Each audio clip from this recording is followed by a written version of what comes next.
Hi there, Mark Jabin here, Medical Director for the Haywood County Health Department, and let's talk about this pandemic.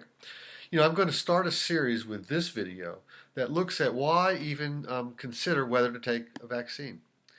We'll look at what is known and what we don't know, the numbers and the experience. So please share this with someone you care about.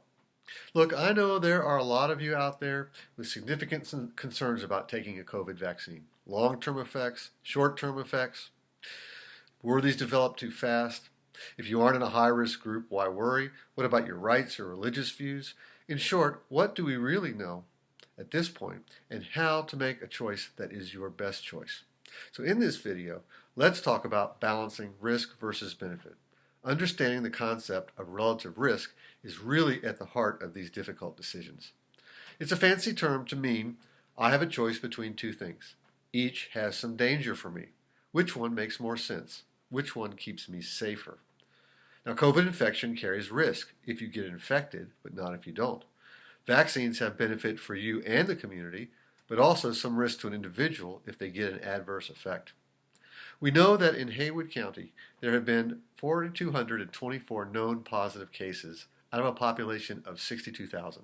That's about 1 out of every 15 people. Of course, that number is probably higher since there are people who never got tested or who never had symptoms, but let's go with what we know. In the United States, of 75 million people fully vaccinated, about 6,000 have still gotten infected. That's about 1 out of 12,000. Here in Haywood County, there have been 3 reported breakthrough infections. That's about 1 out of 9,000. It's a good example of relative risk. 1 out of 15 without vaccination versus 1 out of 9 to 12,000 with vaccination. Of those infected in Haywood County, about 1 out of 50 have died, 95 people. Deaths here have been in people older than 50, but certainly across the country, younger people have not been spared. So if you want to know the impact of vaccination on deaths, there has only been 2 deaths in Haywood County in a person over 65 in the past 2 months. But deaths alone are not the full story of the risk if you get infected. Although for most, the illness goes away in a couple of days to a week, 1 out of 3 people who get COVID go on to suffer what's called long COVID, prolonged symptoms that go on for weeks and months. And it happens way more often in people between 20 and 50. The only way not to get long COVID is not to get COVID.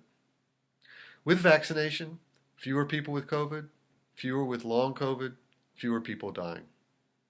What about missed days of work and school, for isolation if you get infected or quarantine if exposed? If fully vaccinated and exposed, no need to quarantine in the first 90 days after vaccinations, and that limit will probably be extended as we learn more. No missed school, no missed work.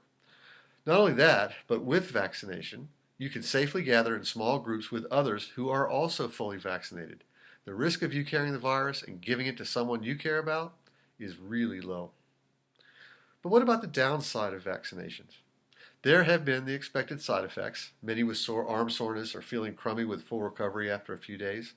But of the nearly 25,000 Haywood County residents vaccinated, and it probably is more since we don't have a full accounting of all the people vaccinated, not a single serious reaction, meaning one that sent a person to the ICU or resulted in death.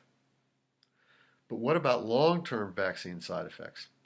Well, between study participants and those vaccinated, we have about 10 months experience now. And as of now, no long-term effects have been noted yet. And to be honest, though, we really can't be sure about that. But again, let's think relative risk. 1 out of 15 infected, 1 out of 3 infected get long COVID, mostly in younger people, versus the specter of unknown long-term effects, which might become an issue, but may never be an issue. Which is a bigger risk that you face right now? So judge relative risk. Sure, options have risk, but that's not really the question you have to answer. The real question is, which choice carries the most danger for you right now? So be well and be careful, especially right now.